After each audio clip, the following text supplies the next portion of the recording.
नमस्कार आदाब दोस्तों। तो चलिए आज हम फिर लाए हैं देश दुनिया की तमाम छोटी बड़ी ब्रेकिंग न्यूज। तो खबरों को स्टार्ट करने से पहले आपसे छोटी सी रिक्वेस्ट है दोस्तों, अगर चैनल पर नए हैं तो चैनल को सब्सक्राइब करें, नोटिफिकेशन को ऑन करिए और वीडियो को लाइक करें, अपने दोस्तों के साथ ज्यादा से ज्यादा शेयर करें। तो आज की सबसे पहली और बड़ी खबर में आपको बता दें, अंतरिम बजट को लेकर केंद्रीय गृह मंत्री अमित शाह ने गुरुवार को कहा कि देश के लिए खुशी के अवसर लेकर आया है बजट। प्रधानमंत्री नरेंद्र मोदी के आत्मनिर्भर भारत के लिए विजन प्रेरित है।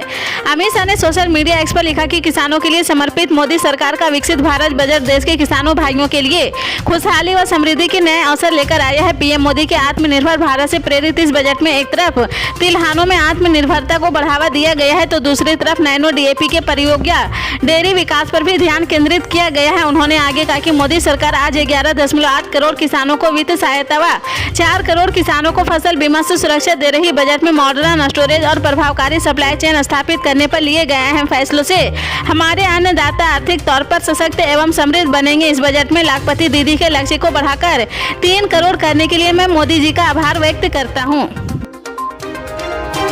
ज्ञानवापी मस्जिद इंतजामिया कमेटी ने इलाहाबाद हाईकोर्ट में जिला जज के फैसले को चुनौती दी है। बता दें कि बुधवार को जिला अदालत ने ज्ञानवापी परिसर के तहखाने में पूजा पाठ करने की इजाजत दे दी थी। अदालत का फैसला आने के बाद क्यास जी के तहखाने में पूजा पाठ कराई गई है। फैसले को सुप्रीम कोर्ट में मुस्लिम पक्ष की तरफ से चुनौती दी गई थी। सुप्रीम कोर्ट से राहत नहीं मिलने के बाद अब हाईकोर्ट का दरवाजा खटखटाया गया है। ज्ञानवापी मस्जिद की इंतजामिया कमेटी ने इलाहाबाद हाईकोर्ट में याचिका दाखिल की थी। याचिका में निचली अदालत की तरफ से आए कल के आदेश को चुनौती दी गई है। इंतजामिया मस्जिद कमेटी की तरफ से सीनियर एडवोकेट सैयद फरमान अहमद नकवी ने याचिका दाखिल की है। अर्जी की थोड़ी देर में चीफ जस्टिस के सामने मेंशन कर अर्जेंट बेसिस पर फौरन सुनवाई किए जाने का अनुरोध करेंगे। अब अदालत अर्जेंसी के अनुरोध मंजूर कर लेती है तो आज ही मामले पर सुनवाई भी हो सकती है। थोड़ी देर में हिंदू पक्ष भी इलाहाबाद हाईकोर्ट पहुंचेगा।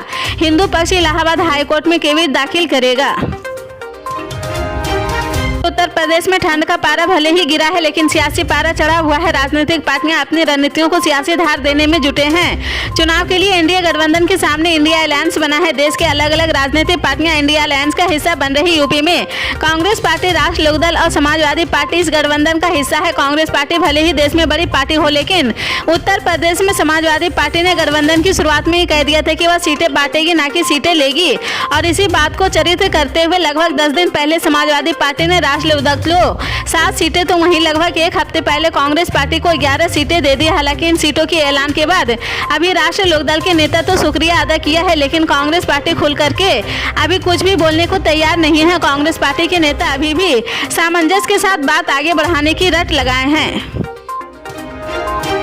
भारतीय रिजर्व बैंक ने पेटीएम के बैंकिंग सर्विस के खिलाफ बुधवार को बड़ा एक्शन लिया है। आरबीआई ने पेटीएम पेमेंट बैंक पर क्रेडिट ट्रांजैक्शन और किसी भी तरह का डिपॉजिट लेने की रोक लगा दी है। ऐसे में 29 फरवरी के बाद पेटीएम अब बैंकिंग नहीं दे पाएगा। आरबीआई ने कहा कि नियमों का पालन नहीं करने की वजह से पेटीएम पेमेंट्स बैंक पर एक्शन लिया गया है। भारतीय रिजर्व बैंक ने कहा कि 29 फरवरी के बाद पेटीएम पेमेंट्स बैंक लिमिटेड को कस्टमर अकाउंट या वॉलेट और फास्टैग जैसे प्रीपेड इंस्ट्रूमेंट डिपॉजिट एक्सेट या क्रेडिट ट्रांजैक्शन या टॉप अप की परमिशन देने से रोक दिया गया है। आरबीआई ने यह भी कहा कि पेटीएम पेमेंट्स बैंक मौजूदा customer saving account, current account, prepaid instrument, FASTag, national या कॉमन मोबिलिटी कार्ड में रखे अपने पैसे का इस्तेमाल बिना किसी प्रतिबंध के कर सकते हैं। रूस और यूक्रेन जहां एक भीषण युद्ध में उलझे हैं वहीं दोनों देशों एक कानूनी लड़ाई में लड़ रहे। यह लड़ाई संयुक्त राष्ट्र की शीर्ष अदालत में लड़ाई जा रही जिसमें बुधवार को यूक्रेन को बड़ा झटका लगा है। अंतर्राष्ट्रीय न्यायालय जीजी बुधवार को पाया कि रूस ने यूक्रेन के आतंकवादी विरोधी संधि का उल्लंघन किया। हालांकि अदालत ने कीव द्वारा लगाए गए उन आरोपों पर फैसला देने से इनकार कर दिया है जिनमें कहा गया था कि मॉस्को 2014 में पूर्वी यूक्रेन के ऊपर मलेशिया एयरलाइंस की उड़ान MH17 की शूटिंग के लिए जिम्मेदार था। इसी तरह की पल पल के अपडेट जानने के लिए जुड़े रहे हमारे स्टार न्यूज के साथ। मिलते हैं।